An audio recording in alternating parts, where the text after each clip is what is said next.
So, Viki Huntington, you're an MLA for South Delta, and thank you for allowing this interview today, and tell our viewers exactly what is your priority, what you like, and your budget response a few days ago.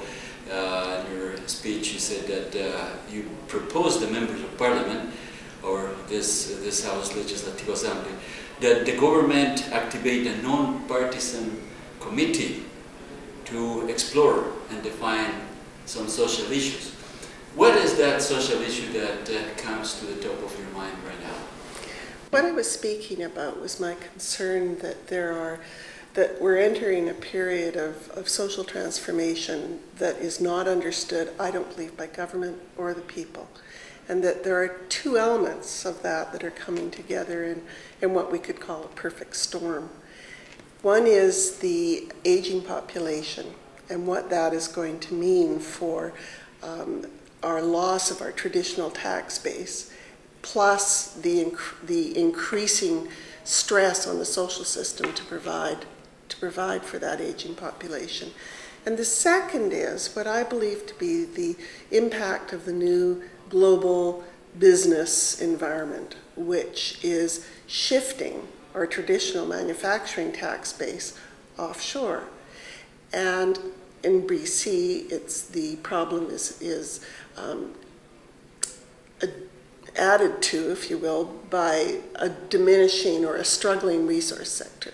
So we have a falling corporate tax base, plus a struggling resource sector, which is really what the basis of BC's health economically is. And when you bring those two elements together, I think what you're going to start to see is a permanent loss of a tax base that we're used to, which means we're going to start seeing a very different level of government participation in our lives and in our social system. Great.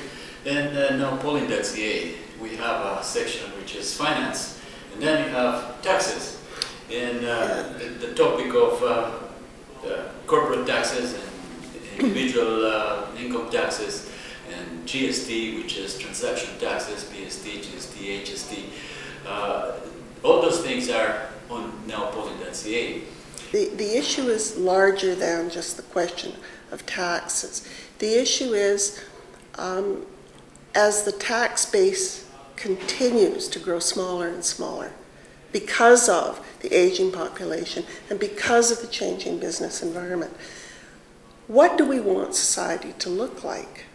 And how do we want those fewer tax dollars distributed in society? Yeah. So I want to know exactly what is your suggestion and how would you propose to solve that shortfall of income taxes?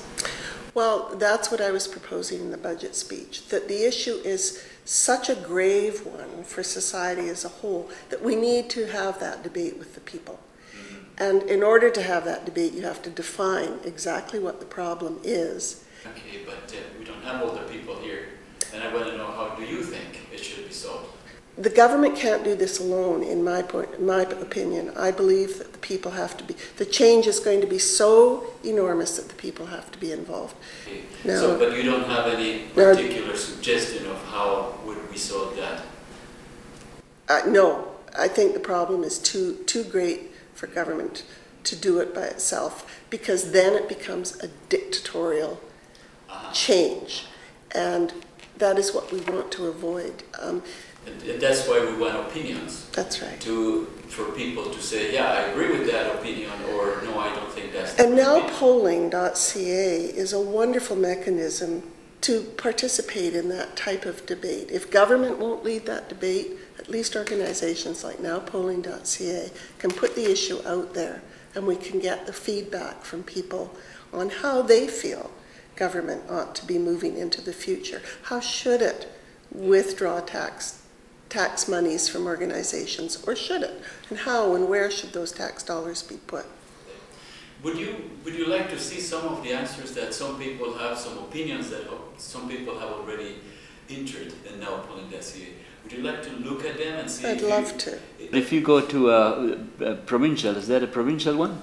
Provincial, yeah. And you go to finance, financial issues, and then So much bigger than that. and then from financial, there is the personal income tax, the corporate and business taxes, the carbon and sin taxes, the transaction taxes, which is PST and HST and all those things. So the top four ones are the ones that you're talking about.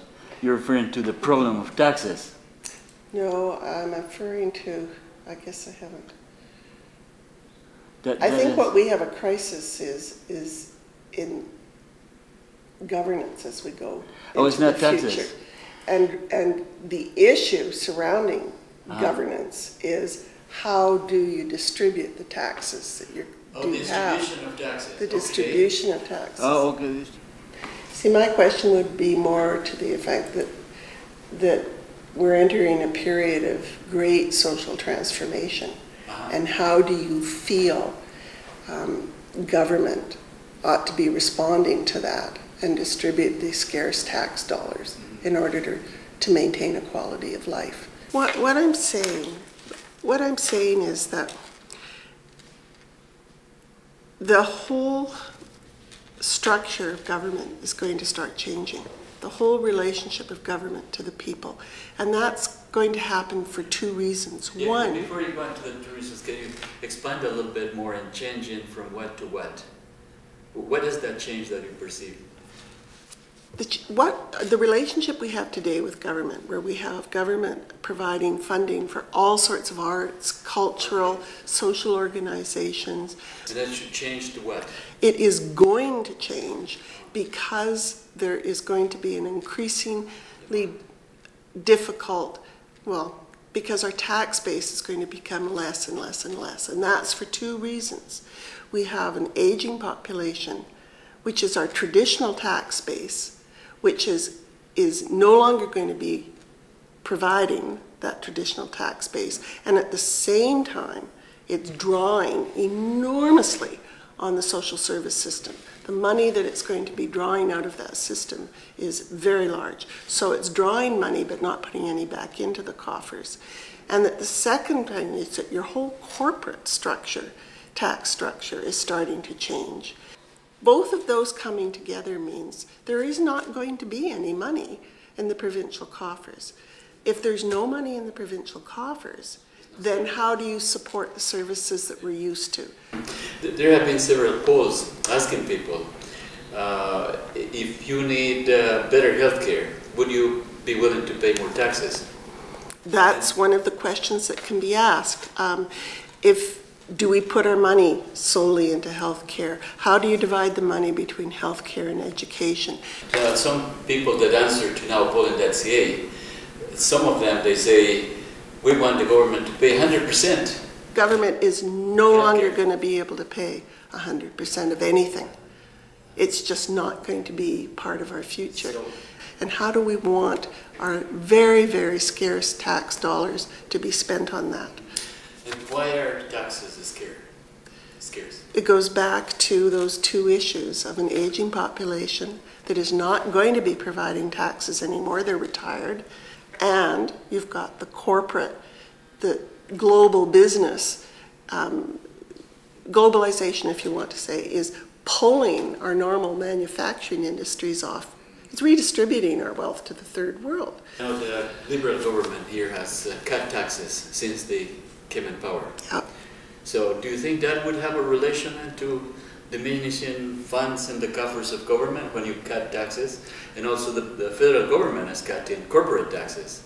Would that have something to do with diminishing the revenues? It does, but it sends such a mixed message to the public because here they all cut taxes, but on this side they're increasing taxes. They're increasing user fees. They're increasing medical premiums. They're increasing TransLink fees.